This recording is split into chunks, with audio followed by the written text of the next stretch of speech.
איזה צד יותר טוב? זהו זה.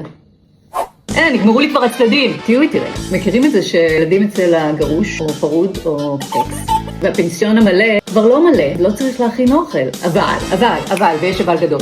עדיין צריך לאכול. אבל, ילדים יגיעו רק מחרתיים, אז אתם לא רוצים לבזבז את הקניות כאילו על עצמכם. אתם לא מכירים את זה? לא חשוב. אז מתחילים ללקט מכל מה שיש בבית. כרוב. לפני כמה ימים עשיתי כרוב בתנור.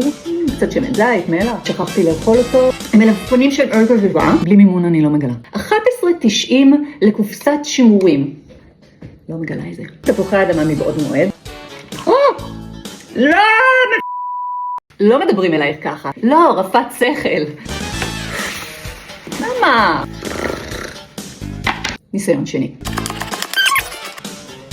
נשאר אחד קטן. אני הולכת להרכיב איזו מנה מוזרה ולעשות איזו קומבינה. לא!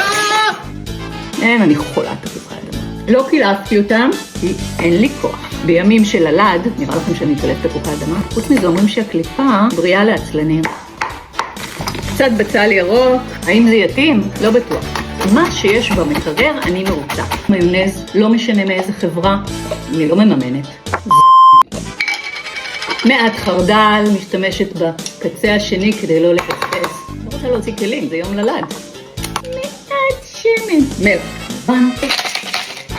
עכשיו להרכבת המנה. מערבבת. טוב, די עם הכף הזאת. לא לדאוג, שטפתי אותם בווינדולין. זה קטן. זה צלק. וואי, טוב.